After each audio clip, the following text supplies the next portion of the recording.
Welcome back everybody. In this episode we're going through the ultimate camper trailer buyer's guide. We run through everything to look out for, so come along as we show you how. So this video is part 2 of the series of our ultimate camper trailer buyer's guide. If you haven't already seen it, I did a part 1 which runs through all the different layouts, the differences between Outback, Touring, Bushpack, looking at options, generations, all that sort of thing. So you can pinpoint and work out exactly what camper trailer you want to look at.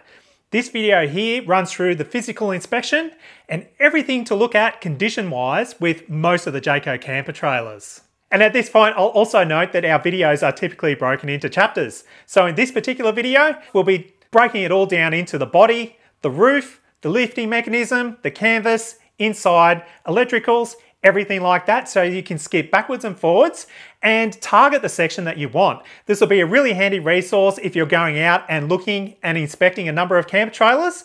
And while our focus is on the smoothbore camper trailers from the late 2000s onwards, like our 2013 model here, it can also be applied to the aluminium clad or older versions that came before this. Just note there'll be a few other additional things that you might want to look at, such as the condition of the aluminium cladding, but generally most things apply pretty much through the entire range. But this camper trailer here will provide a very good example of what you'll typically be looking at when you're out and inspecting a camper trailer. And I think this video series will be really helpful for those that aren't familiar with the Jayco camper trailers or any wind-up camper trailer, to be honest. And even if you're not looking at a Jayco model, this should be a really handy guide for other brands of similar wind-up camper trailers. So let's get right into it. There's a lot to go through. I put my sunnies back on because that's what I did when I recorded this early last year, but let's go through everything you need to look at when you're hunting around for your new to you secondhand camper trailer. So let's start doing a walk around and some of the things that are common between generally most of the camper trailers, little things to look out for that you can negotiate. It might look like a scary experience, but really these camper trailers are fantastic. It's just a few little things that most of us have picked up as common little issues to look out for along the way, depending on how they've been looked after, how the roof's been tightened down, for example, maintained, and whether or not they're stored inside or outside. There's a number of environmental factors that change the actual condition of these campers once they start getting into 10 and 15 years old. And they're the little things we'll work through in this next portion of the video. And now I'm assuming for most purchasers, when you rock up, the camper trailer's all set up and ready for you to walk through and have a good look. In our case, we're still packed down. So I'm gonna walk around the outside first, run through the roof, all the things to look for on the outside, then we'll wind it up. I'll show you what to look for while we're winding it up and start getting into some of the condition items, particularly in regards to the canvas and some of the inside items. So let's get right into it. Now, one of the most critical part of any of these inspections is looking at the roof. Check out the condition, in particular all the sealant, to make sure you're comfortable with what you're buying. Because at the end of the day, the roof is where most of the internal damage and leakages come from. You want to make sure that it's in good condition, well looked after, where it will allow you to get out and have some good trips away. Of course, if you're after a project, you can look past a few of these things, but I think for most buyers, you want to make sure it's as sound as you can possibly get, so you don't have to spend too much on repairs and maintenance, particularly in the first few years of ownership. So one thing I do suggest you take along to any inspection is a little step ladder. That'll allow you to sort of step on and look over various parts of the roof. If you forget a step ladder, you can actually use the steps to get up fairly high on the camper and have a good look around. So I'll show you the things to look out for on the roof area now, and then we'll start walking around the body to have a look at the other little issues that you might come across if you're looking for a secondhand camper trailer.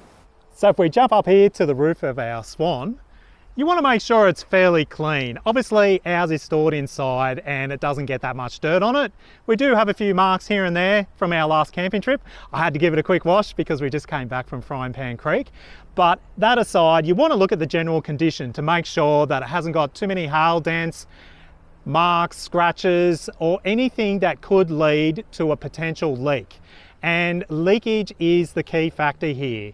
So you want to look around and make sure that all the sealant around the outsides is in fairly good condition. It will discolor a little bit like this. This is actually fairly new, but the sealants do get a little bit of discoloring, but you want to make sure that it's not all cracked and peeling and pulling off, because the water will get down inside there and leak down into the interior of your camper trailer.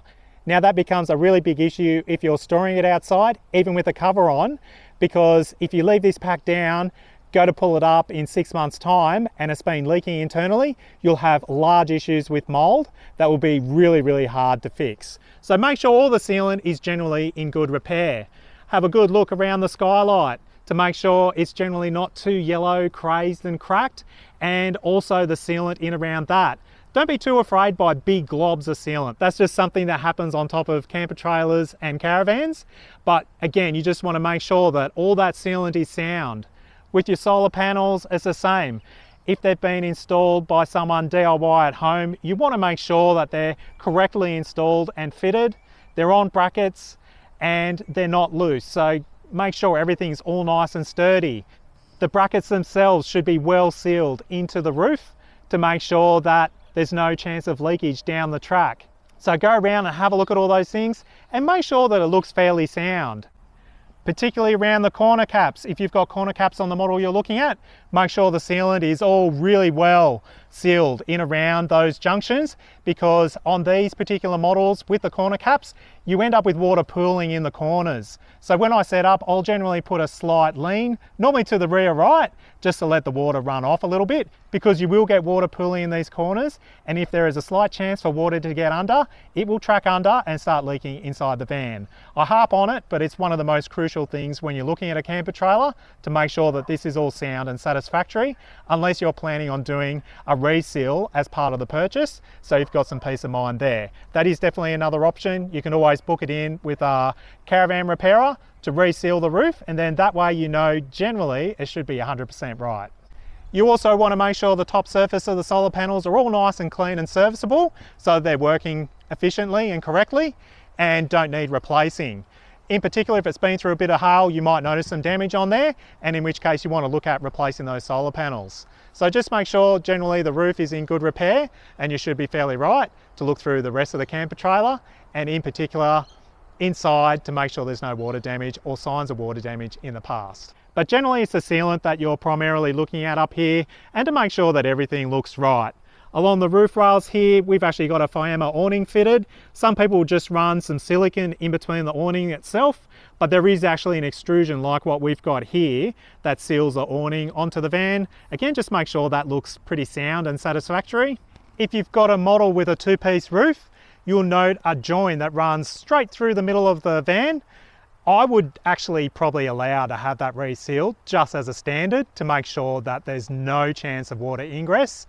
Given the age, it's probably likely that it needs to be resealed. So I would allow in the purchase price that you'll probably need to get that done either straight away or shortly down the track. But have a good look at the J mold, and that's the section that joins the two sections of roof together to make sure it's all intact, that the rubber seal's on it, and that it looks okay. And if you're thinking this is way out of your ballpark, looking at all these things, find someone that owns one of these or might know a little bit about them and take them along for a second opinion, because between the two of you, you can probably work out the general condition. And this is something I meant to mention earlier in the video, is that once you have a look at a few different camper trailers, you'll get a really good handle for the condition that sits within your particular price bracket. If it's got a lot of mold or mildew over the top, you can sort of clean that off, just sort of scrape it back and see what it's like underneath. But you might want to knock a few dollars off that if that's the particular camper trailer you particularly want to buy. And now we get into the fun bit, which is walking around the body. Now the nose cones on these in particular need careful attention to make sure that there's no cracking or fracturing in the fiberglass panel that sits on the front of the van. For example, if you're looking at a 2008-ish model that has the flatter nose on it, still with the boot in it, they have a big issue with yellowing, where the UV breaks down the finish of the fiberglass or the gel coat, which deteriorates the front section of the fiberglass. Again, that's not a deal breaker. You just want to make sure it's not too brittle and fragile, and most people will generally respray them to make them look more respectable. So that's more an aesthetic thing, as long as the fiberglass is fairly robust and not deteriorated too far. With this nose cone that we have here, including the corner caps, would be the most common format and layout that Jayco have used to date. And there obviously are a few things to look out for. In particular, down along this front corner, around near the lights and from where the roof sits down on this panel, you can get some fracturing and cracking that runs down through here. Now, I think that is primarily contributed to the roof being pulled down too tight. And while you're in transit, this seal is compressed right down and the roof is actually hammering and smashing on the front of the panel. Down around the front boot, you'll sometimes get some cracking in around where the hinges bolt on, where they haven't been done correctly, or there's been a bit of movement while it's been doing a lot of rough off-roading. So have a good look around this whole front nose cone for any signs of cracking and deterioration of the fiberglass, because it's quite expensive to replace the nose on these, or even do some fiberglass repairs is a little bit difficult, and it's something you need to allow for. If you see some damage on there, take some money off so that you can negotiate the price down and have that repaired. Either buy yourself with a DIY solution at home, and there are some DIY solutions for these, or take it to a repairer to get it done and replaced properly. Opening the boot, you want to make sure the struts will hold it up, and obviously just check for any deterioration or cracking in around the weather seal and in the mold itself of the fiberglass to make sure it's all generally in good repair. We'll get onto the boot section later once we go through everything else as well. Now, these taillight surrounds do seem to last fairly well. I've got a little bit of damage just down here on one corner where I nicked something pulling it out of the shed, I'm guessing. But again, that can be buffed out or touched up. It hasn't actually damaged the fiberglass at all. But have a good look around all the rear panels to make sure they're fine. If you're looking at an older model, you'll find the whole back end will be fiberglass. They seem to be fairly robust, but again, just check them for cracking, particularly where the roof comes down and sits on them, to make sure they're not damaged and potentially leaking. And the corner caps themselves. Now, these are extremely prone to cracking, particularly from the lower corner up towards the top of the roof. And that's from a number of different factors. So definitely have a look. Ours does have this tiny little crack here.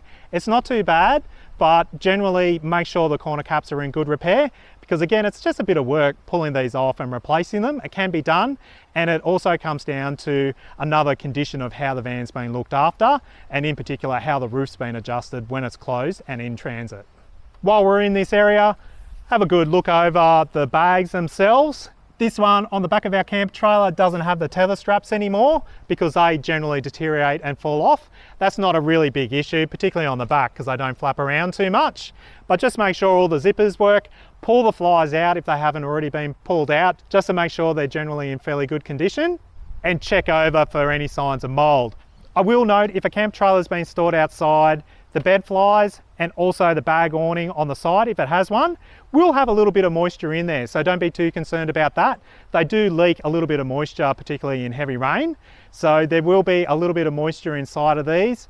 That's not really the critical thing, it's just making sure they're all intact and in good condition.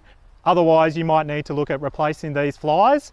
With the covers themselves, some trimmers and upholsterers will replace the covers if they're deteriorated and the bag inside is still in good condition. However, the bags are actually stitched onto the covers themselves and they slide out as one assembly. So if one or the other is deteriorated, I would normally suggest just replacing the whole bag assembly, and that way you know it's good for another 5 to 10 years without too much drama at all. Our front bags, I've actually replaced the tether strapping. Again, they always deteriorate, and I've actually done a little mod where that holds the bag down so it's not flapping around while you're in transit. But again, just make sure that these are in fairly good condition, and otherwise negotiate in your price to allow for these to be replaced to some certain extent, as they are a wear item and they do deteriorate if they're left out in the weather. You obviously have the sealant of the nose cone onto the side panels of the camper trailer. Just have a look to make sure that all looks pretty good. Again, you can see here where it's sort of lifted a little bit, but that's actually just where it's been sort of wiped off to the side. That's not really a big issue. Generally, they're sealed fairly well through when this is all installed, and this is more aesthetic, but it's definitely something to look at and just double check to make sure. If it does look a little bit suspect, make sure you have a look inside under the cabinet. If there's a lounge in particular, it makes it very easy, or in here we've got the boot to make sure there's no visual water damage down inside. The other obvious thing is obviously the sealant that is placed between all the panels, J-molds, hatches and stuff like that. It will generally get some wear and tear on it, so just make sure it looks sound and watertight. This one in particular has all the white sealant that runs around, and given it was stored in a previous life outside for a period of time, it does have some marking and what looks like little mold spots in it, but it's still sound and works perfectly fine. It just doesn't look all that good, but again, you don't notice that until you get real close. But I think from an inspection point of view, you do want to have a look and make sure that the condition of all these sealant lines are in pretty good nick. And then we get on to the hatches themselves.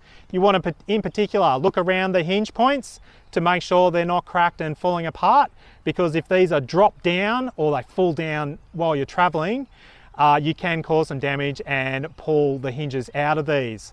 They're very similar to the doors. The other thing is obviously the catches. They're fairly robust, to be honest. I don't think too many people have issues with them, but just make sure everything works there and can be locked. This is a minor thing on ours, but the wheel spat that goes around the wheel arch on ours has just come loose a tiny bit just in this top corner. The rest of it's fine, but just go around and make sure that everything's sound and not damaged and falling off. A lot of these parts you can buy replacement versions of from Jayco themselves, so it's not a big issue, but obviously you don't want to go spending money where you don't need to. While we're up towards the front of the van, things like the grab handles will all yellow and go a little bit tacky. I actually replaced these 4 to 5 years ago when we bought the camper trailer, because I discovered that Jayco has a lot of spares. If you go into a Jayco dealership and go into their spare parts world, you'll be blown away with what you can actually buy as a spare part from Jayco themselves. So things like grab handles, if they are looking in poor condition, you can actually replace these without too much drama at all, and they're quite easy and cheap to buy. On the door, obviously we've got the issue that everyone has with the door hinges, and that can be partly attributed to the roof being closed too tight and putting pressure on the door itself, which actually then strains all the door hinges down through here. That's a whole project in itself, but you just want to make sure that it's not too bad. You can see on ours the top hinge is starting to twist and pull a little bit. It's just something that generally all these camper trailers have an issue with. You just want to make sure the door's not falling off. The lower lures on these doors do actually get quite fragile and sun damaged. And again, you can buy replacements of these from Jayco or a lot of the caravan spare parts places online. You just have to make sure you get the right one. But being a Jayco, a lot of these parts are very common and easy to get.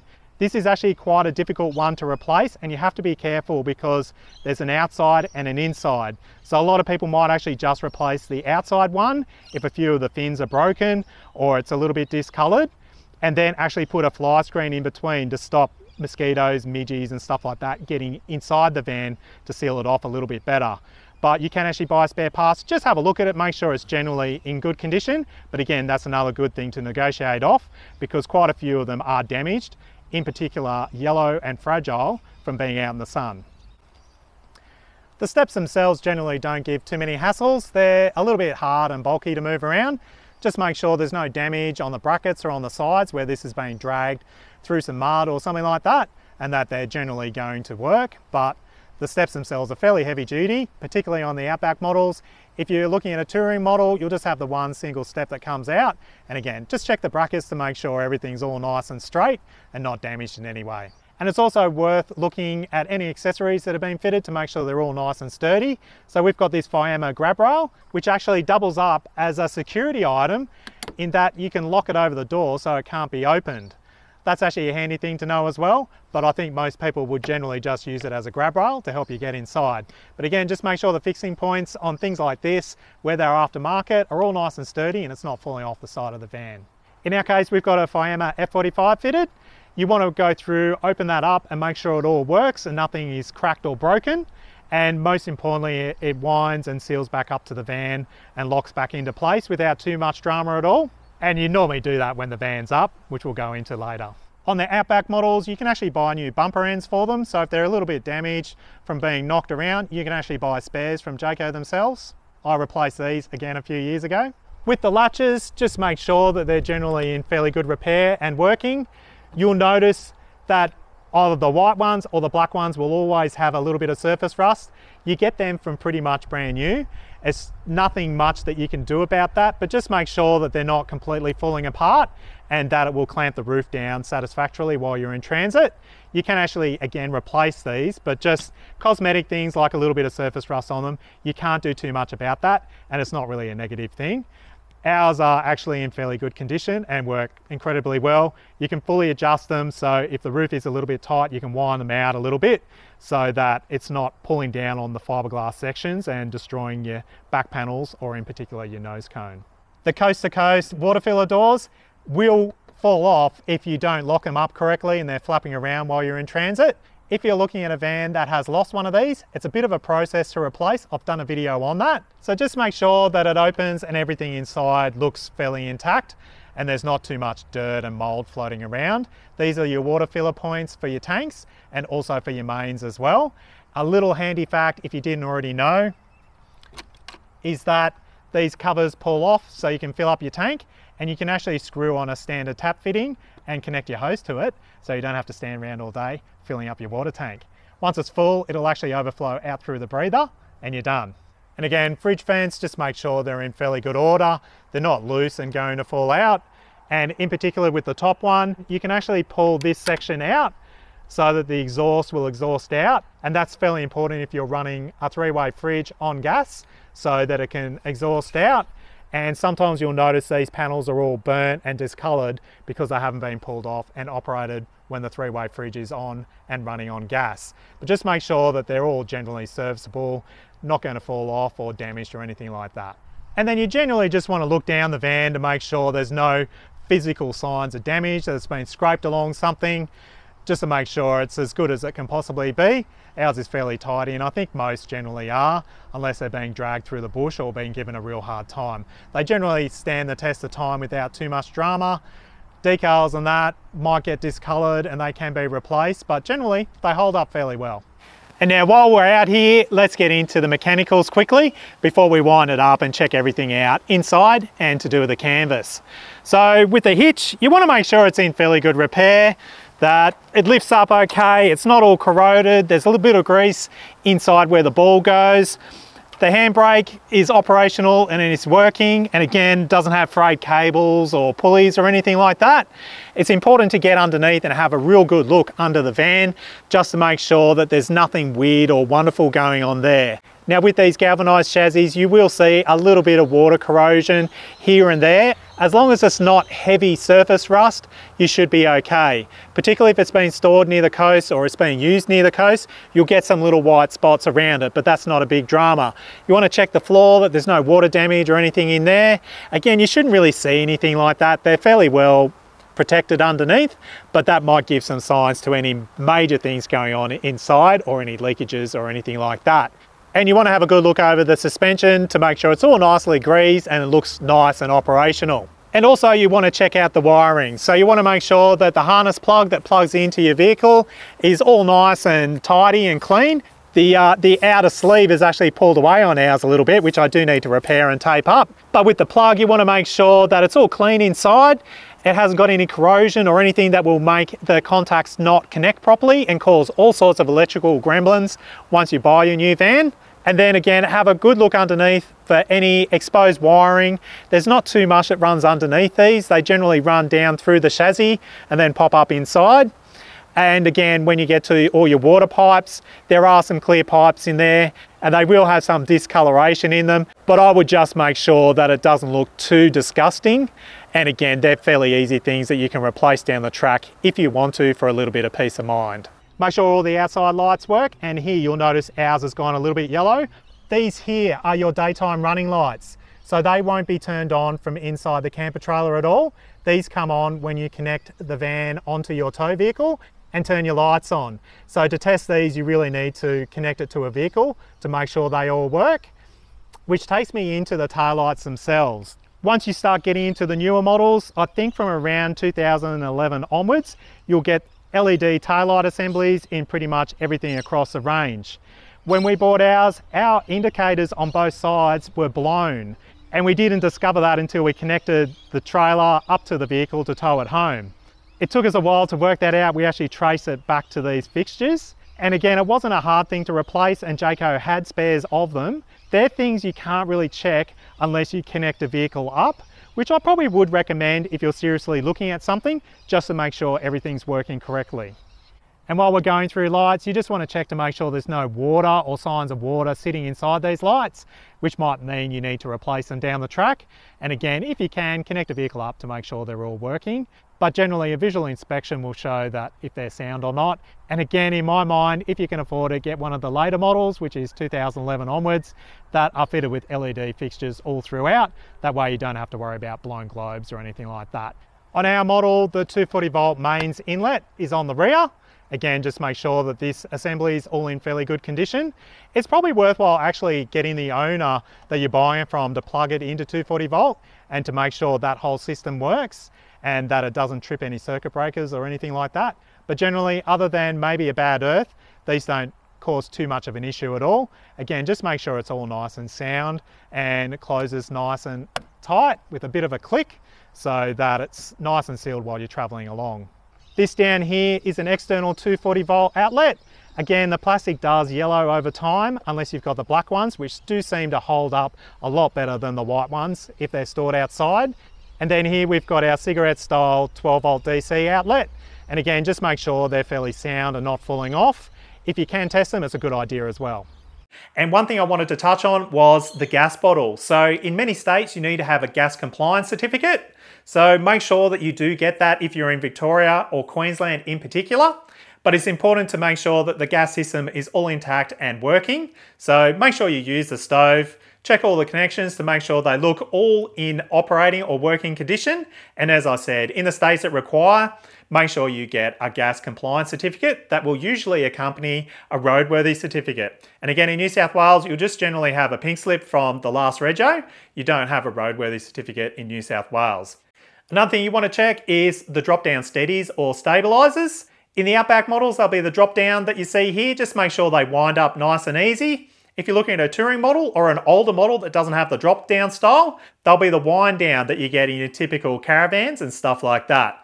Again, just make sure they wind down all nice and smoothly, they don't bind up, and that they actually support the camp trailer that you're looking at. It sounds silly, but you want to make sure that the jockey wheel works correctly and will do the job it needs to do. And then we'll get up towards the back of the van because you want to check the bumper connections out and make sure the spare wheel and everything is all mounted up correctly. You want to make sure the spare wheel is all nice and sturdy and in good condition. Most of them will have a cover on them, particularly if they're stored outside. That's a good idea. But also one very important thing to check is all the tyres are within date. There's a little date stamp on all tyres that shows the year and what week in that year the particular tyre was manufactured. You want to make sure that your tyres are within date. Ideally, they're between 5 and 7 years old. So even while the tyres look like they've got plenty of tread and they're in good repair, if they're out of date, you definitely want to get them replaced and you want to negotiate that into your price. And while we're over here, let's start talking about the suspension side of things. If you've got a sprung camper trailer that you're looking at, that isn't a bad thing necessarily. You just want to make sure that everything's all nicely greased and in good repair. If you look underneath it, you'll see the beam axle will quite often have signs of surface rust on it. Again, that's not a big drama at all. That's just something that happens with these components. What you do want to do, again, getting back to the tyres, with any model, particularly those with the independent suspension, is to check for an even wear across the top of the tyre. If you've got a tyre that has real uneven wear on it, that'll suggest that there's an alignment issue or something that's a little bit out with the suspension. And again, in particular with the early independent models, that suspension can get a little bit out of whack and it needs to be properly aligned by a truck aligner or someone that does that. Not necessarily just your local tyre place. You need to put it on a proper aligner to make sure that everything's all nice and straight. But that might also indicate that bushings and bits and pieces in the suspension system are worn. Also pay attention to the shock absorbers to make sure there's no oil or anything leaking out of those. But again, the tyres are a good indicator of the health of the suspension system under a camper trailer or caravan. So pay particular attention to that, check the dates and make sure it's all okay and that the tyre wear is actually quite even and not anything out of the ordinary across the top of the tyre. With things like brakes, it's a bit hard to check without pulling everything apart. If the van or camper trailer has been well serviced, you can expect that they'll generally be fine. Again, if you wanted to, you could potentially take it to a mechanic to be checked over. So what I would probably do, again, just for peace of mind, is just to allow to take your new camper trailer or caravan in for a service once you've bought it. That way they can check over everything, all the wheel bearings, brakes, suspension, and service anything that needs to be repaired, such as repacking all the bearings. And again, that gives you a little bit of peace of mind that the new purchase you've made is all nice and safe and will take you along without any drama on those new trips that you got planned. And it's at this point you want to have a really good look around to make sure that everything is included with the van to make it operational. And that includes keys. Hopefully you've got 2 sets. I think our second set's inside, so we'll see when we open that up. And more importantly, manuals and service records, and that will make a lot more peace of mind. Also at this point, you want to go through the boot to make sure you've got all the components needed to successfully operate the camper trailer you're looking for. And they include the winder for the roof, the winder for the stabilizing legs. Most importantly, make sure it has the jack fitted to it, including the winder. And if you've got aftermarket accessories such as the Fiamma awning we've got here, make sure it also comes with a winder for that. Also, if it's got any flat bars fitted, make sure all the components are there to complete the installation of that. And ideally that's all set up and the owner runs through to show you how all that works. And depending what the owner hands over with their camper trailer they're selling, you should also get things like wheel chocks, hoses, electrical cords, even a bag full of tent pegs and ropes, but that would be dependent on the owner. But what you do want to make sure is that you've got all the poles necessary to put out your bag awnings, a main awning if that's fitted, and anything else that comes with the camper trailer you're looking at. So again, ideally it's all set up. The owner runs through the do's and don'ts and how they go about it, just to give you a bit of a guide that everything's there and it's right for your first trip away. It's nothing worse than getting out there and finding half the stuff's missing.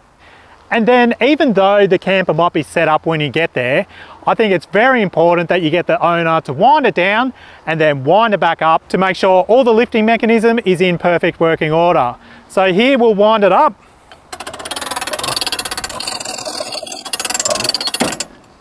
And you'll hear that little click or a pop. That is nothing to be concerned of. That is actually just the cable skipping across, and that will happen pretty much every time you wind the camper up. So that is 100% normal. But you want to make sure that the roof is winding up all nice and evenly, that the lifting arms are coming up.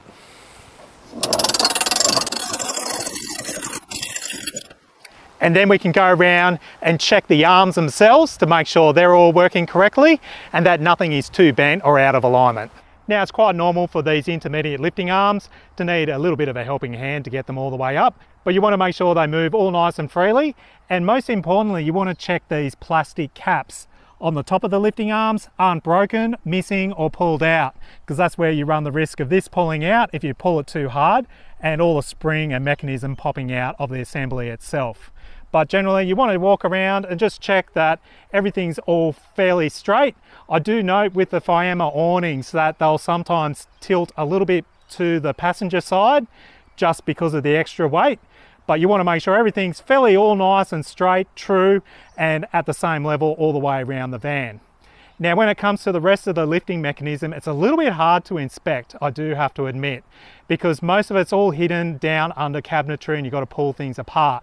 But as long as the roof goes up and down all nice and smoothly, these intermediate arms can be moved up and down without too much fuss. Everything's all nice and straight.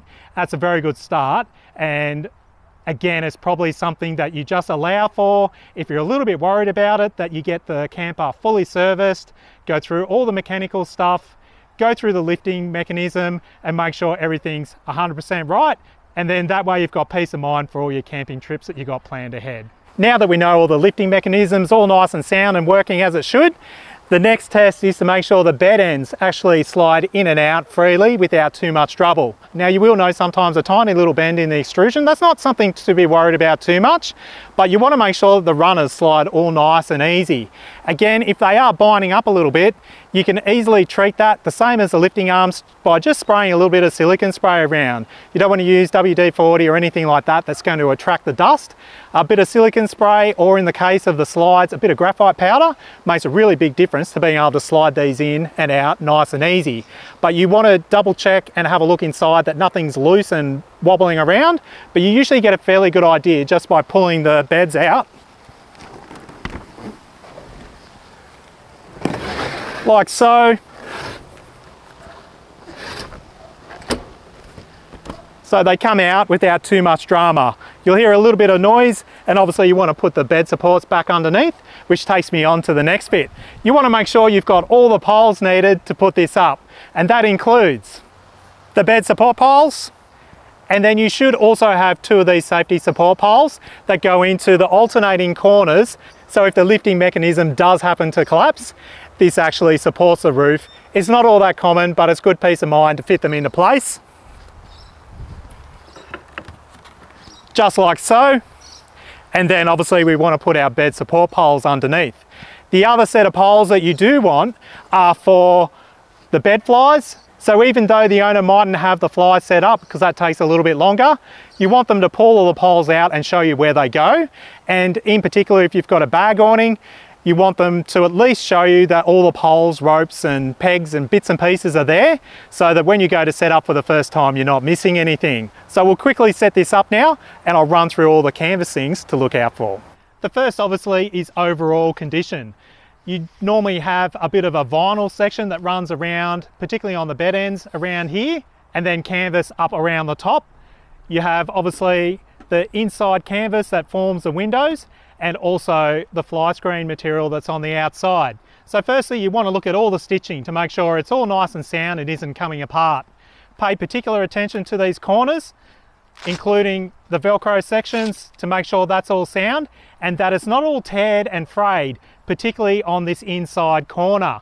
Now with the 2021, I think, and 2022 models, there was an issue where the canvas was all pulling apart where you pull this down over the corners of the bed ends. So you want to check in there if you're looking at one of those, just to make sure that it's all nice and sound, or even ask the owner if they've had that corrected, because that is a known issue.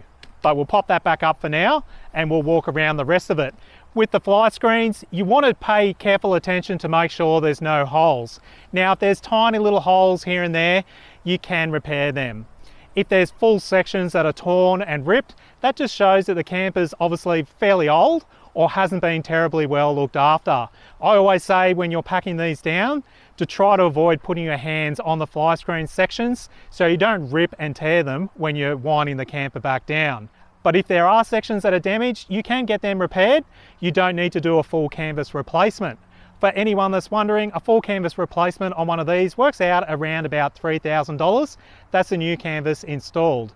You can do it at home by yourself and it'll be marginally cheaper. I actually want to do a video on that one day, but it can be done either by a canvas place or also by yourself at home with a kit supplied from a canvas manufacturer. There's plenty around, you can search for them, and they do a fairly good job these days. So have a good look to make sure everything is okay. When we get towards the camper where the beds all slide out, have a look under here, because these little flaps do have a tendency to pull out and come unstitched, which again, you can easily get them stitched back up. It's just a case of wear and tear with it going in and out. And also you will note that there's these rubber extrusions that come out and get screwed into the van. Ours are actually fairly good. They're in the track on this side, and then you'll see this screw here, but these can actually come out and get loose, which we do have on the other side, and I'll show you that right now. This is what I'm talking about. So this is just ripped out slightly, and you can easily stitch that back in. And then our rubber has sort of become a little bit dislodged on this side. And again, that's just a wear and tear item. It's nothing that I would be terribly stressed about. And for the most part with this flap, it gets Velcroed back in underneath. It's just when you first set it up, you notice it, and then you forget about it while you're out camping, and then next time you set it up again, you notice it again. But little things like that, they're not deal breakers. You can easily repair them yourself at home with a canvas stitching kit, or take it to a repairer and get it done quite easily. No drama at all.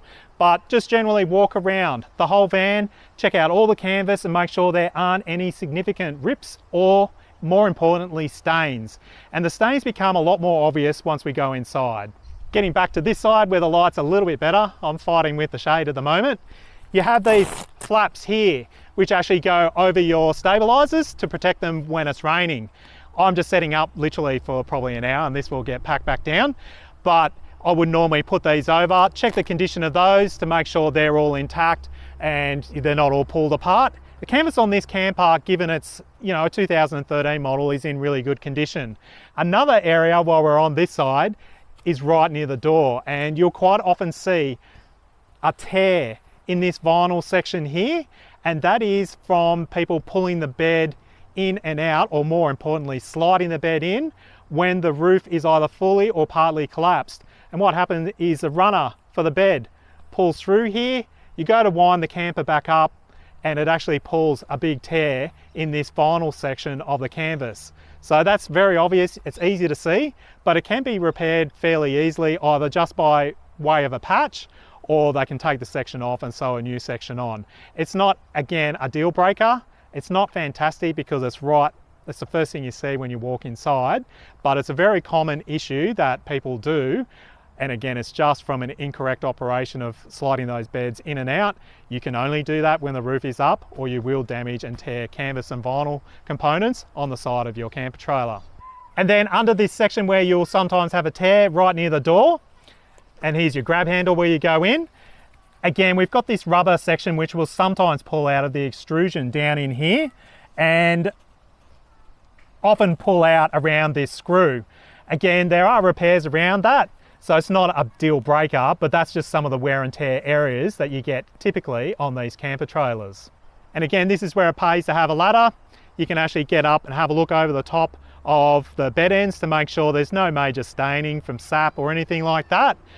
I do say if you're camping anywhere for a few days, it's a good idea just to pull the flies back over, and that protects all the canvas. Some people don't do that, so just have a look around and see what the condition is like and make a call based on that. Okay, now we get on to the fun part, which is stepping inside and walking through hopefully your brand new secondhand camper. First thing you want to do is check the door to make sure it's all fairly well intact and it opens and closes without too many dramas. Once the hinges start letting go, it can bind up a little bit and be a little bit difficult to shut. You want to make sure the joins here are pretty good, but noting that it will vary depending on how level the camper is set up in that particular instance. So we've got a slightly open gap on this side compared to this side because I haven't perfectly leveled the camper, but it's good enough for what we're doing in this particular episode.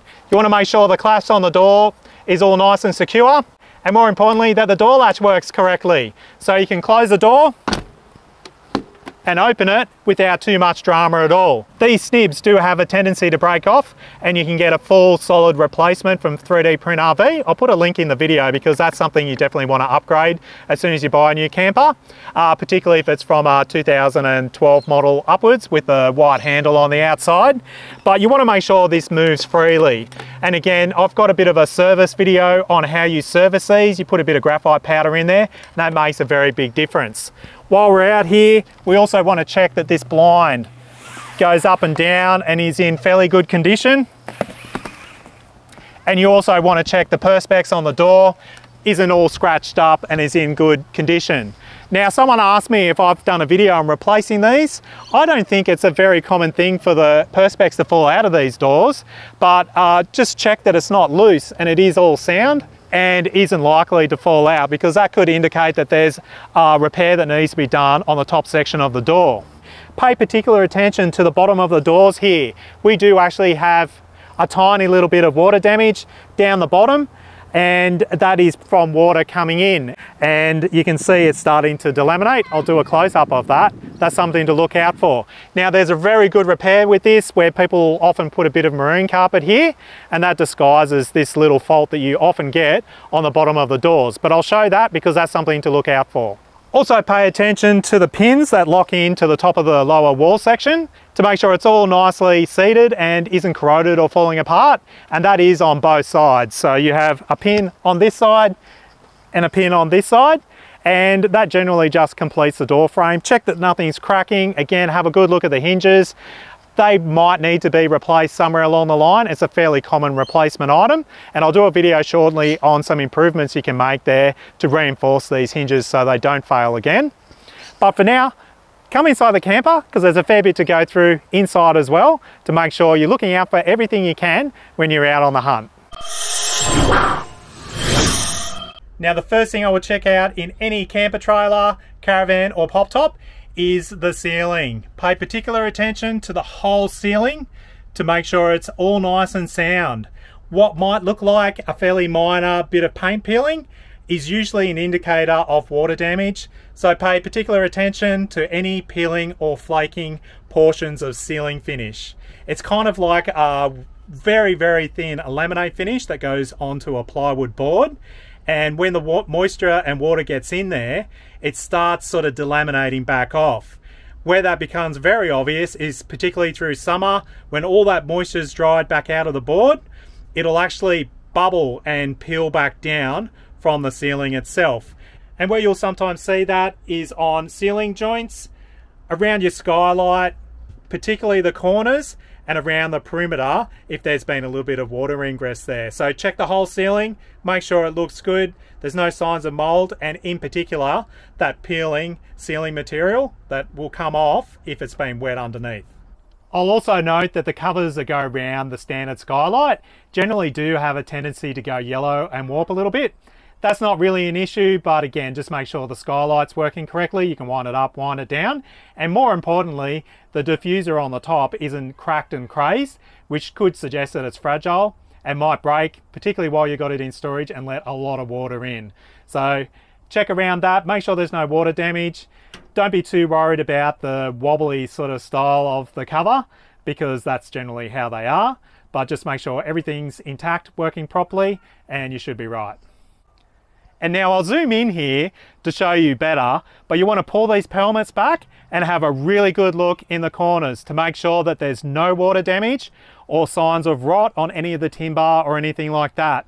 With the canvas, you'll quite often see some mold down in these sections here where water has been leaking in through the corner caps and down through the side. Now there are methods that you can use to rectify that without having to replace the canvas if it's not too bad.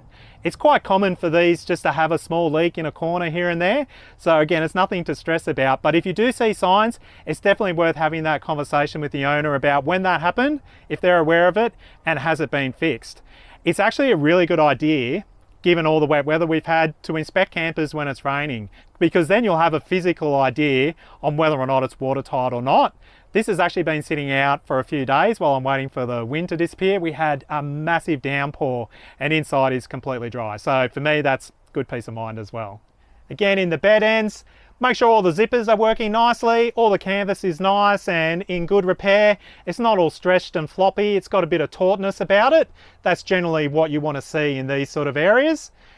I haven't opened anything up, but again, I would open everything up, make sure all the zippers work, and that the fly screens are all fairly intact and bits and pieces like that. One area to look into is actually the hockey stick system, which forms the roof support of the bed end slide outs. Now these are actually quite hard to get in sometimes, and people will break the plastic that this slides into. Most of them have plastic. There's two different styles. There's an older one, which is quite smaller, and then this new updated plate that I've fitted to our particular Swan here. It's worthwhile getting the updated plate because it is much more sturdy, and you also get the end that goes into the hockey stick, so it all slides and keys together. The other area to look at is that sometimes a receiver for the hockey stick on the frame at the end of the bed end will snap off. It's worthwhile buying one of them and having it in your spare parts kit, and that's one thing I do have a video planned, is to go through the spare parts that you should be carrying around to replace things that might often break and cause a little bit of drama. So that is the ends there. You might actually carry a spare plate and end for the hockey stick just in case the worst does happen. But obviously the things like the button latches for your cabinets, I carry a spare door snib, all those little bits and pieces which will make your life a little bit easier if something does happen to break while you're out and about camping. So these extrusions here are the slides that your bed ends slide up and down. You want to make sure they're in fairly good condition. Sometimes they'll just be a little bit dirty and need a bit of a vacuum, or you can use a little bit of even candle wax or graphite powder or a bit of silicone spray, particularly on the rollers that form part of the slide. when you're sliding it back in if it's a little bit hard to move in and out. But just check these that they're solidly mounted. Sometimes they do rattle loose depending on where it's being used and the generation of the van, but they should be firm and solid so your beds slide in and out fairly easily. Now you want to check the condition of the clear vinyl windows that form part of the canvas system in these campers. If they are discolored or scratched, you can actually rejuvenate them using a number of different products. But again, you just want to make sure it's in fairly good serviceable condition and it's not too cloudy or marked. If they're really, really bad, I would actually consider doing a full canvas replacement, because if these are bad, usually the screens are worn out and need replacing also. In around the door here, again, you want to make sure that all these Velcro sections that go in around the door frame are all in good repair and generally working pretty well. And then it's just a case of walking your way through the van, particularly checking all the roof areas to make sure there's no signs of mold or water damage or anything like that. And then you can get into checking out the rest of the internal of the van.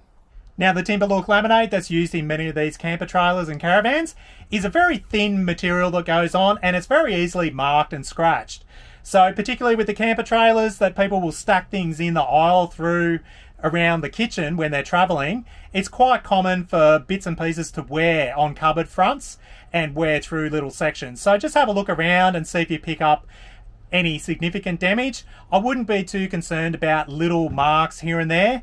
All of them will generally have that. Even our fairly new Journey does have a few marks here and there, but make sure there's nothing too major going on. You can actually get little touch-up crayons from Jayco or any other place. Even in our Journey, I've used a bit of lead pencil just to touch up the grain a little bit where it's had a mark from something resting on it while they've been traveling. And some of those things are usually not in your face and that easy to see. It's all generally around the floor area where things are being stacked. They've moved around, they've marked while you're in transit. So have a real good look at that. The bench tops, I find, are actually fairly durable. They take a fair hiding when you're out camping and using them. But again, just pay attention that there aren't too many nicks and scratches in the laminate bench tops, particularly around our era of the 2013. I think up to roughly 2018, they had more of a gloss finish. And then, like what we've got in our Journey, they converted to a more rough textured bench, which I don't particularly like, but it's probably a lot more harder wearing than the gloss finish. But I do think the gloss finish generally holds itself fairly well. Given this is a 10-year-old camper and has had a fair bit of use, it still doesn't show too many signs of wear at all. So that's one thing to look out for.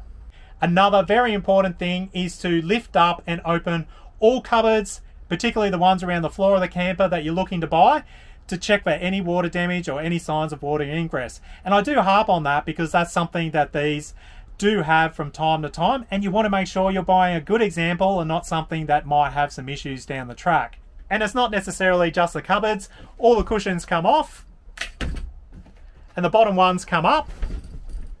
And then you got access to all the underside areas under all the lounges and stuff like that. And that's another really good place to look at to see what's in there, the condition of everything. But generally, the aluminium frame construction with all the plywood over the top holds up very well. It generally is fairly robust and you don't have too many issues with it. All the little corner connectors and bits and pieces like that generally don't fail. It's only with the newer caravans, in particular the pop tops and caravans, where they have all these little buttons on them. They pop off while you're going down a lot of corrugated roads. Now, I don't think the campers generally utilize them, but there is one item that is generally frustrating for most owners, and that is these push button latches. They are often quite sticky and you have to have a few goes to open them, but you will eventually get the knack of it. Now, Jayco actually sell these brand new, and I've replaced quite a few in our camper trailer, particularly on the drawers where they're getting used all the time. I do keep the ones I've taken out as spares, and I'll put a little bit of graphite powder in them because that's a good way to actually free them up. But you do, through time, learn where you need to click these to open them up. But they are problematic in most generation of camp trailers, particularly the newer ones that have these from around about, I think, 2008. I would have gone through that when I went through all the generations. Now, the condition of the upholstery will give a good indication for the life it's lived prior to you looking at it. Generally speaking, it holds up fairly well. The bottom cushions you can actually pull out, pull the covers off them and wash them if you want to. The same with all the curtains and bits and pieces like that. The back panels generally are fixed onto the side of the camper, and you need to either get to the hidden screws or pry them off if you want to clean the upholstery there. So if you look at the bottom ones, they'll generally be okay. You'll see signs of a little bit of stretch and stuff like that. That annoys me a little bit, particularly with this one. And I think you get that a lot from people sort of, or kids, standing on them to get up into the bed, given that you need to sort of climb up and onto the bed in these. But generally, particularly in ours, are in quite good condition. They're probably due for a wash, so we might do that next time we have it out. And while I'm sitting here, it's a good idea to check out the condition of the mattresses to make sure they haven't got any stains or rips or tears or anything like that in them. We run our mattresses with sheets and mattress protectors and stuff like that, so I'm not going to pull that off right now. But a comment I will make on the mattresses is that most people find them too firm and will actually put a mattress topper on them. Now you need to be careful there that you're not increasing the thickness too much, so that when you pull the roof down, particularly if you leave your bedding on, which we normally do, we've just come back from a trip, so most of it's stripped off at the moment, it doesn't actually stop the roof closing correctly or put too much pressure on the roof. And in particularly the door here, when it's folded up onto the ceiling, that might be a cause for popping the perspex out sometimes. So I generally don't run with toppers, particularly with our generation Jayco. These are actually foam mattresses and I don't find them too bad at all. I would say that the inner spring mattresses, like what we've got in our Journey, are terrible. So if you're looking at a model that has the inner spring mattresses, you probably want to look at potentially replacing those mattresses, or again putting a topper on. Just be careful of the thickness with it. Or if you've got the foam ones, just check to make sure the condition is very good and that they're not too stained or dirty. Otherwise you might look to replace them as well, given that's where you're going to be sleeping. And I know a lot of people ask what this skinny section is. That's usually lying in the camper somewhere. When we had two boys, we actually used to put it in the middle of the bed to provide a bit of a separator, but it's actually an infill that goes in when you collapse this table down and convert the dinette in a Swan and Eagle into a little sleeping area. So that's what this little bit's for. It's actually fairly important if you do want to use that for a little sleeping area. Some people leave it at home. We leave it in here so it doesn't get misplaced, but it's always just floating around inside the camper trailer, usually up on the bed or something like that. And then obviously you want to check all your appliances to make sure they work.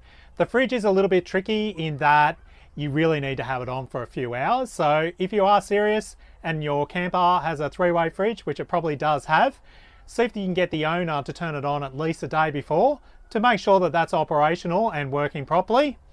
And the rest of it should be pretty straightforward. The microwave, generally you don't have issues with that. And again, the stove, just make sure that the electric cooktop works as well as the 3 gas burners. You'll find a lot of people probably don't even use the appliances inside the campers. I think we've used our grill once, and before that it had never been used before. So it's a good idea to check everything over, but generally it's fairly good inside these camper trailers unless it's been heavily used. You also want to plug in the lights and check they all work, as well as testing all the power outlets just to make sure they're operational. Again, you generally don't have too many issues, but I would get the owner, if you can, to plug the van into 240 volt mains so you can test the RCD and make sure everything from that end is working as well. And then obviously look over all the 12 volt system. So most Jaycos run a BM Pro C-Tech system, which is known as a J35. This is the brains of it here, and in behind you have all your fuses located down the bottom. And this actually forms your battery management system for the Jayco caravans. So ours is a J35B, and it also has a separate solar controller, as well as the battery isolator switch right here that you need to turn on and off. So it's worthwhile checking through all of these things. The owner should know how they work. And at the same time, as I said before, you should actually get the owner's manuals for all these things as well as part of the purchase. In my case, I've got some USB outlets here. I would test them to make sure that they all work. And obviously all the power outlets, any cigarette lighter outlets, just to make sure all the systems are working perfectly in the van you're trying to buy. Generally, there's not too many issues there. It's more to do with the lighting. And that's making sure this plug is in here. In the older vans, there's a slightly different plug. This is a cigarette lighter style. And then the cabling goes up here, and on the outside of the van, there is actually an isolator or a safety switch so that the lights don't turn on when the roof is down. That will sometimes play up, but generally you shouldn't have any drama with the lighting in these vans, particularly with the LED versions. And again, just make sure that the outside lights are working perfectly as well. Again, they're not too problematic either. And if the camper you're looking at has air conditioning or a diesel heater fitted, make sure you try those to make sure they're working correctly as well. In the Swans and Eagles, the water inlet is located under your robe unit. I would definitely have a look in there to make sure that none of the hoses coming into the van from your filler points are leaking, just in case. And also in the cabinets under the sink. So if you have a hot water system fitted, it will generally occupy the space in this cupboard, and there will usually be a 12-volt water pump underneath. You want to test and make sure all of that's working. If you can get evidence that the anode inside the hot water system's been replaced in the last 12 months, and again, if you can get any service records, that would be really, really good for peace of mind to show what's been done and what hasn't been done in the particular camper that you're looking at. And then finally, if the camper trailer you're looking at has an awning fitted, make sure that rolls out all nice and smoothly. The arms don't bind up or anything like that. And if you're looking at a fire awning, pay particular attention to the fabric, as on these, they can't be replaced. Well, it can in a DIY fashion, but traditionally, this can't be replaced, as opposed to a Carefree or Caravan style awning that you get on your pop tops and caravans. In our case, we do actually have a little bit of fraying on the very end, which I could put some ripstop on, and I will. And that comes from trying to fit our anti-flat bars on, and where it moves around where it won't quite clamp on this end. But have a good look on the top and bottom to make sure there aren't any rips or tears. There's no signs of it being delaminated from moisture, and more importantly, it doesn't have all mold underneath. If you've got a bag awning, again, just make sure it's all in good repair, it doesn't have any rips or tears, and if it has been patched, it's been done properly. And of course, all the poles, ropes, pegs, and everything needed to put that up are included with the sale.